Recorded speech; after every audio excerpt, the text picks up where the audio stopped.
John Wayne Gacy, one of the most infamous serial killers in American history. A man who wore the painted smile of a clown but hid a darkness few could imagine. Today I'll reveal 7 disturbing facts about the man known as the Killer Clown, including how he was caught, the tragic stories of his victims, and the chilling words he left behind.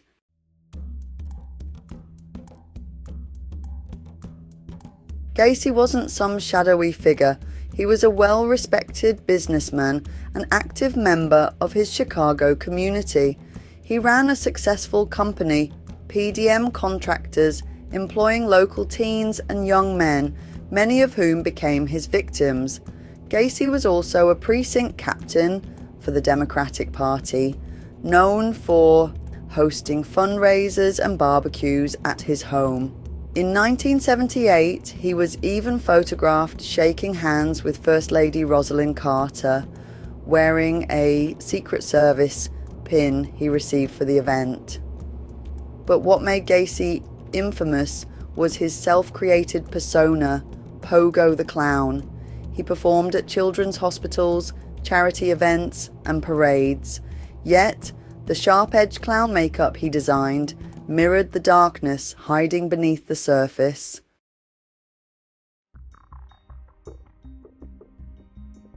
Gacy led a double life. Successful contractor, an entertainer by day, by night, a sadistic killer.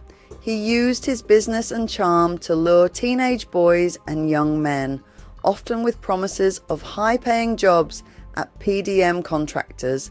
Some were abducted right off the streets. His favorite manipulation, the handcuff trick. He'd challenge boys to escape from cuffs, making it seem like a party trick. Once restrained, they were completely helpless.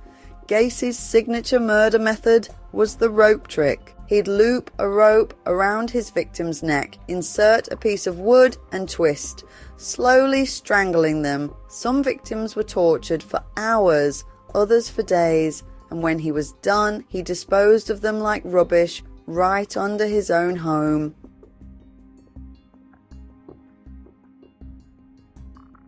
Gacy's home at 8213 West Somerdale Avenue became a literal house of horrors.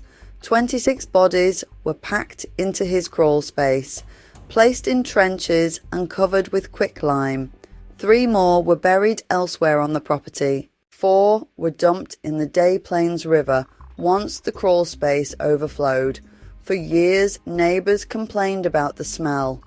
Gacy blamed it on plumbing issues or dead rodents. When police finally uncovered the truth, they found a mass grave beneath his house. The bodies were so tightly packed it took days to recover them. Gacy even slept above the graves, completely unfazed by the corpses just feet below him.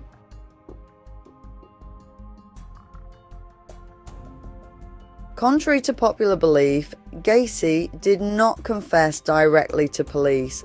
On December 20th, 1978, Gacy got drunk and confessed to his lawyer in a shocking admission. His words were chilling. "I've been the judge, jury, and executioner of many, many people." At times, he blamed an imaginary alter ego named Jack Hanley. In that confession, Gacy admitted to killing dozens of young men and boys, but referred to his victims in callous, dehumanizing terms. He called them male prostitutes and hustlers. He consistently tried to devalue his victims. While Gacy later cooperated with police in identifying burial sites under his house, he did not deny the murders. However, he did attempt to minimize his role by claiming that his employees dug the trenches, though they were never aware they were digging graves. One infamous quote, often attributed to Gacy, came after his conviction, not during his confession.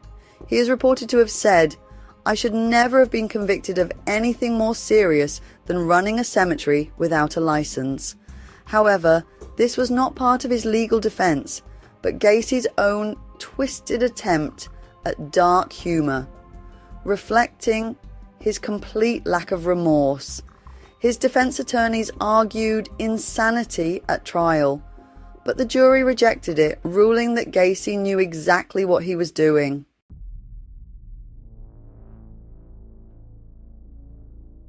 The case broke open with the disappearance of 15-year-old Robert Piest on December 11th, 1978. Piest had gone to meet a contractor about a job.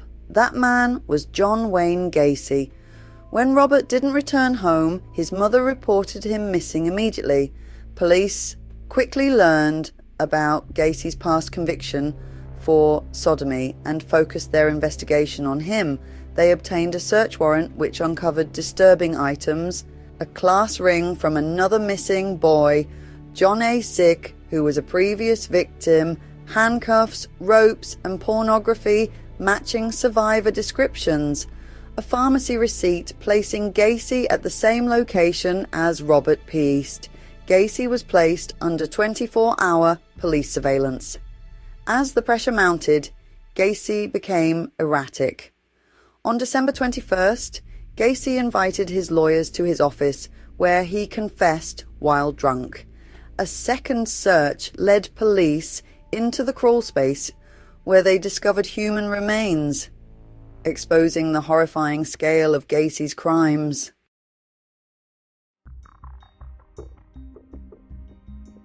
Gacy's victims were mostly teenagers and young men, aged 14 to 21.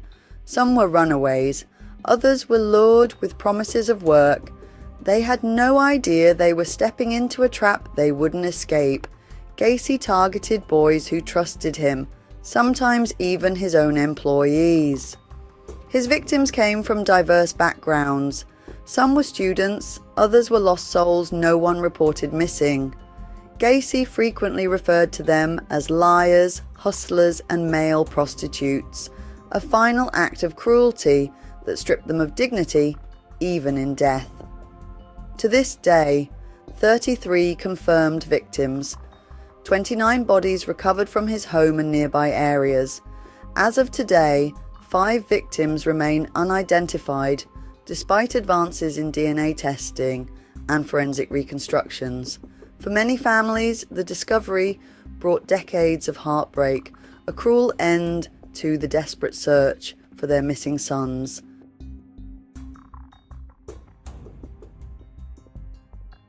In 1980, Gacy was convicted of 33 counts of murder and sentenced to death.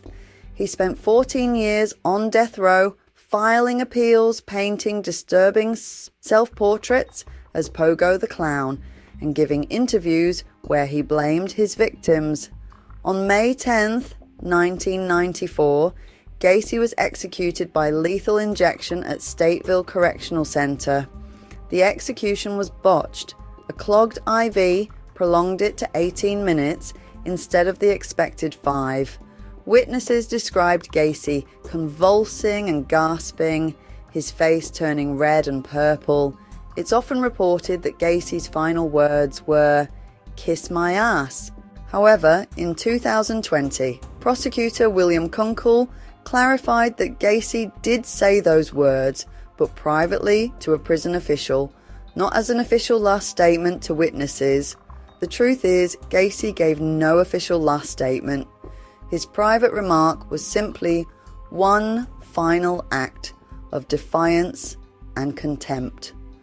Outside, crowds cheered and set off fireworks, celebrating the end of one of America's most sadistic serial killers.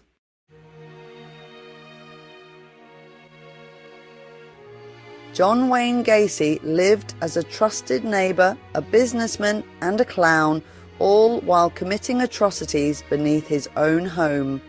His case remains one of the most disturbing reminders of how evil can hide in plain sight. Which fact shocked you the most? Share your thoughts in the comments below. For more stories like this, don't forget to like, subscribe, and hit the notification bell.